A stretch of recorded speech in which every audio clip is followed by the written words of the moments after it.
Historical context to the Bible can just be such an interesting and rewarding thing. It can really give new weight, among other things, to the text that you are reading and studying. Let me just give you one example. Listen to this verse, Revelation chapter 1, verse 9. John writes this, I, John, your brother, and partner in the tribulation and in the kingdom and the patient endurance that are in Jesus, was on the island called Patmos on account of the word of God and the testimony of Jesus.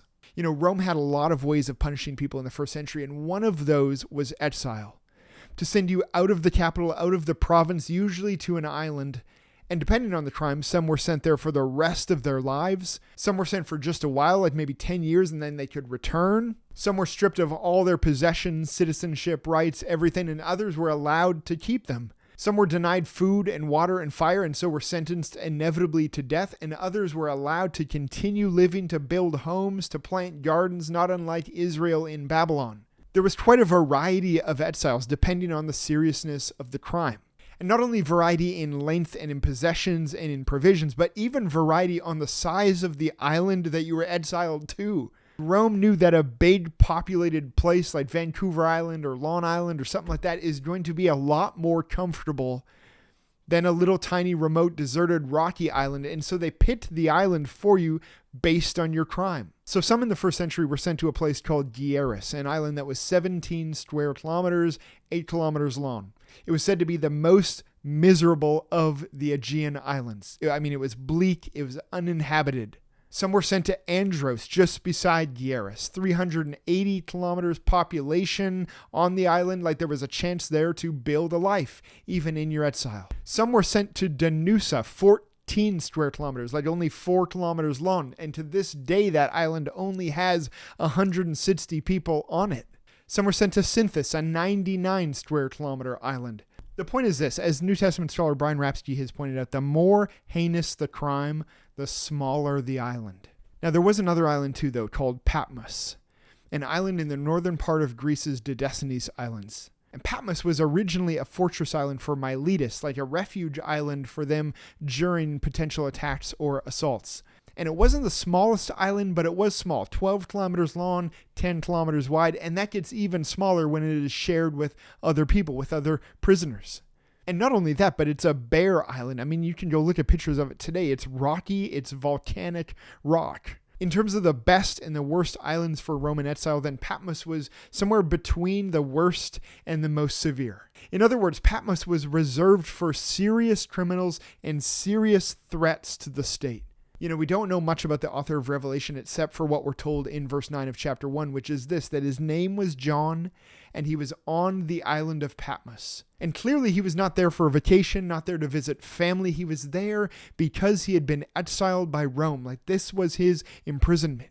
And he was there specifically for witnessing to Christ and influencing others to do the same. Like, listen to the words of verse 9 again. I, John, your brother and fellow partaker in the tribulation. A word that can mean poverty, imprisonment, or exile. Fellow partaker in the tribulation on the island of Patmos because of the word of God and the testimony of Jesus. In other words, because I was a faithful witness, because in the end of the first century, life was very difficult for Christians in Rome. Like, remember, Peter and Paul were crucified.